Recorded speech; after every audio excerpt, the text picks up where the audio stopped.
আজকে রান্না করব ইলিশের ছোট ভাই। প্রথমে কড়াইতে তেল দিলাম, তারপর পেঁয়াজ কুচি রসুন কুচি ঢেলে দিলাম।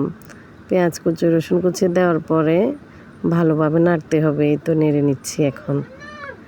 এরপরে নাড়াচাড়া করতে করতে একটু লবণ দিয়ে দিলাম ভালোভাবে, যাতে পেঁয়াজটা মজে আসে। এই জন্য হলুদ গুঁড়ো দিচ্ছি, তারপর দিব মরিচ গুঁড়ো।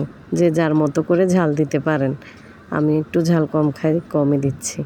ভালোভাবে নেড়ে পানি দিয়ে এর মধ্যে কষিয়ে মাছগুলো দিয়ে দিব। এখন একটা একটা করে মাছ দিচ্ছি। সব কয়টা মাছ দেওয়া হলে ভালোভাবে নেড়ে দেব।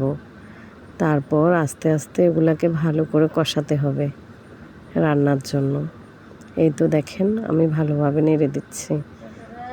এরপর কষানো শেষ হয়ে যাচ্ছে, আবার পানি ঢেলে দিতে হবে রান্নার জন্য। এরপর ওগুলা বলক আসতেছে, আবার নেড়ে দিচ্ছি। প্রায় রান্না শেষের পথে। এখন আস্তে আস্তে নাড়তে হবে যাতে মাছটা ভেঙে না যায়।